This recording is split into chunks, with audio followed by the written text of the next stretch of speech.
Isang pinagpalang araw po sa inyong lahat, bayang karerista, kwentuhan, balitang karera with Bossing Arriba King.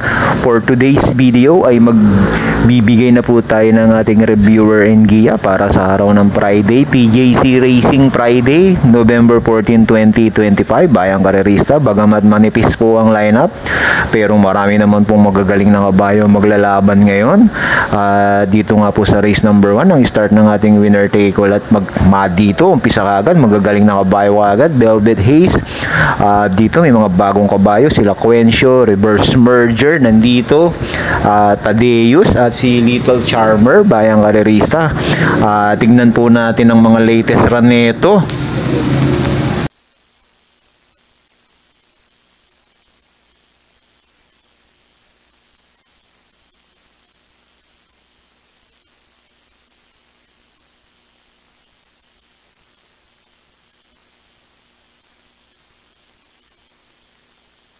They're off and running, and he began okay. Quencio, most wonderful, wanted to duck towards the outside as they settled into stride though, and Vinalot AU strides through on the inside. Vinalot AU is going to take up the running from the USA import Quencio. In third, Bayer Bell looks to be travelling well, and fourth, the outside then is Most Wonderful, followed then by back near the tail of the field.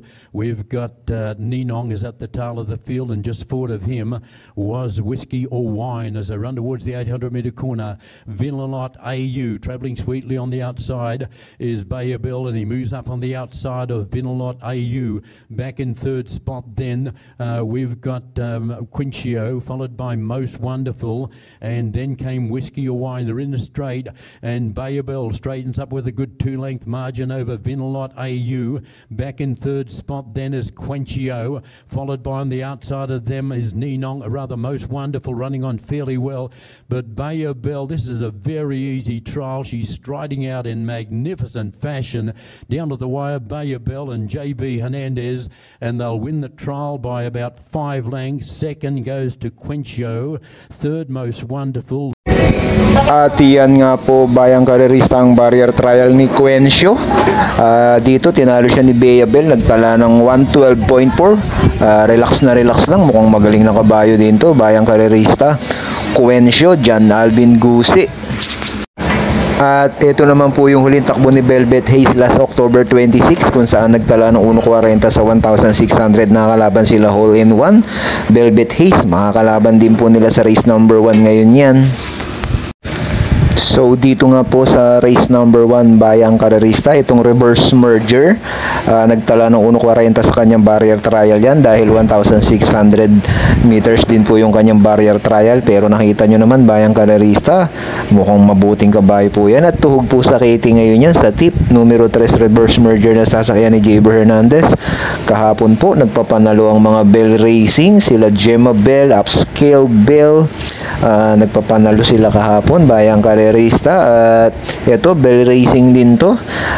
Bantayan nyo pong mabuti to, bayang karerista, kung labas o hindi labas. Tignan po natin to, si Reverse Merger, siguradong malalyamado yan. At iyan na rin po ang aking kukuhaning first choice, at kukunin ko po second choice dito, bayang karerista, itong numero 2 na si Quencio. Mukhang mabuting kabayo din to, bayang karerista, 1.12. Relax na relax lang siya sa 1.12.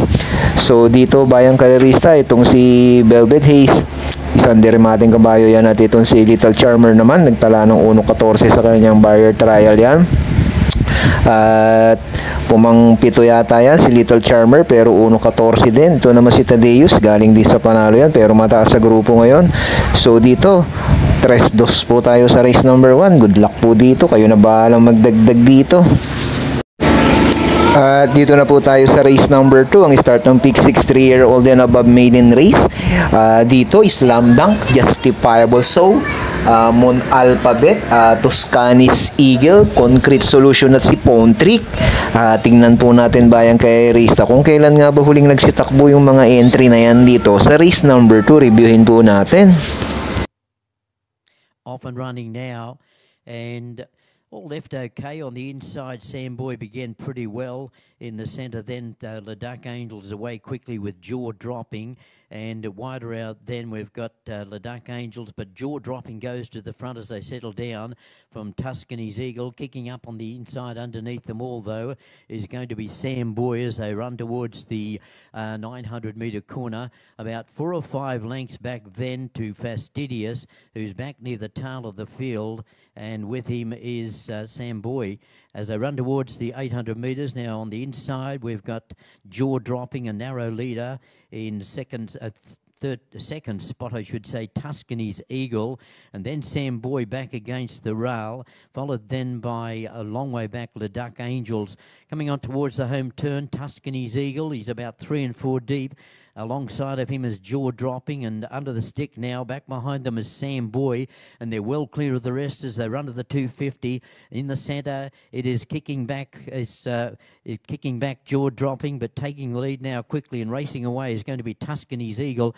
Tuscany's Eagle down to the wire beat Sam Boy, third Jaw Dropping, and then came Ladakh Angels. And at yan nga ang naitala ni Tuscany's Eagle, 113.2 sa 1,200 kanyang barrier trial bayang karerista, Tuscany's Eagle.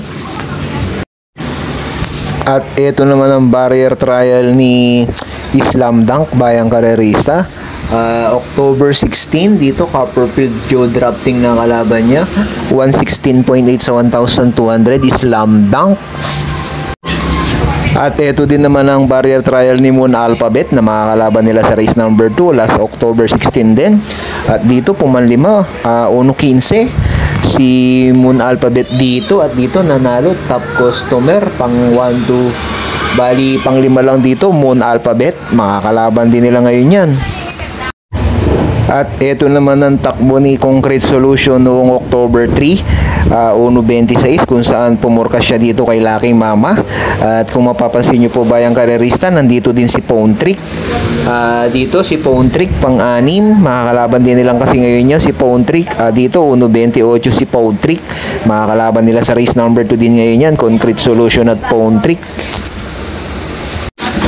So yun nga po, dito sa race number 2 bayang karerista, ang kursonada ko po talaga dito bayang karerista. Ito po kasing numero 2 na si Justifiable So, nag 1.28 po yan sa kanyang barrier trial sa 1,400. Pero dito bayang karerista, ang pili ko talaga dito sa race number 2, dalawang dehado. Palagay ko madedehado, Moon Alphabet at Concrete Solution. Yan po talaga ang kursonada ko dito bayang karerista. Parang hindi ko po masyadong kursonada yung Tuscany's Eagle ngayon, pero mukhang magaling naman bayang karerista. So dito bayang karerista, first choice ko si numero 3, Moon Alphabet, at second choice ko po itong numero 6 na si Concrete Solution. Pero pag po nagbago isip ko, mag-aapat po ako dito, pero pagkadalawahan, 3 ano po tayo, 5. Good luck po dito sa race number 2 bayang karerista, kayo na po bahalang magdagdag. At dito na po tayo bayang karerista sa race number 3. Dito po sa race number 3 bayang karerista, ito po si Lilibel Matulin, 1,200 meter, Bell Racing na naman po yan, JB Hernandez. At ito naman pong numero 6 na si Milania, galing sa 2 dikit na panalo. Ang tinalo po ni Milania, Gintong Hari at si Walt 359, 1.25 po yan sa 1,400 sa kabilang karerahan. Dito bayang karerista, siguradong malamado yung 1-6 na yan, at makakalaban naman nila dito sila Brown Missile, isang matuling kabayo din, Senior Ibarra Matulin, keynote speaker Remate, at si Beltu na galing sa kanyang barrier trial. Dito bayang karerista, first choice ko numero 1 Lilibel. Mukhang mapapabor sa kanya ang distansya, 1,200 meter, at mapakatibay sa harap nito Lilibel. Pagka si Lilibel ay inuna, magkakaubusan na sila dito, hindi bibitaw yan Lilibel. At kukunin ko second choice dito bayang karerista, baka madehado numero 3 na si Keynote Speaker, na palagay ko bayang karerista pag nagkaput-putan ito darating. Pass muna po ako kay Melania, kayo na po bahala magdagdag kung gusto nyo isama yan. Dito po 1-3 tayo sa race number 3. Good luck po. At dito na po tayo bayang karerista sa race number 4. Dito po sa race number 4, Navy Catlapping Inside, Sinag, Gojigo, Advocacy, Bright naman at Jewel of the Nile. Bayang Kararista, ako po magtitipid na ako dito sa race number 4. So solohin ko na lang po itong numero 5 na si Advocacy. Palagay ko po Bayang Kararista, panolo to. Basta inilabas po ng connection to, malaki po ang Shamba kahit 1,200 meters. Napakababa po sa laban nito, Bayang Kararista, Advocacy. Ako po, para sa akin, 1 for the day. Pero pwede din po kayong maglagay ng pamproteksyon dyan kung gusto nyo. Nandyan po sila Bright Mind, sila Jewel of the Nile. Pero ako Bayang Kararista, solo na lang, numero 5 ha. Good luck po dito sa race number 4. At dito na po tayo Bayang Kararista sa race number 5. Dito po si Viva de Oro at si Queen Gabi. Mabababa sa laban, kaya lang 1,200 meters. Pero Bayang Kararista, alam nyo naman, walang imposible. Pag nilabas yan si Queen Gabi at si Viva de Oro, mababa sa laban. Instant notice, mababa din. Itong si King Hans, di banderang kabayo, palagay ko kaya ding makachamba. Si Asintado, may 1.14 din to sa 1,200. Asintado, malaki din ang chamba niyan. At ito nga po yung huling panalo ni Asintado, 114.2 last September 10. Dito tinalo niya si Hanglus Wallop, Imperial Queen, 14 de Oktubre. Yan po, 114.2 Asintado. At ito po ang huling takbo ni King Hans, Bayang Kararista, October 24. Dito pangatlo siya kay Petronat King of Sipokot. Third placer lang si King Hans, Bayang Kararista.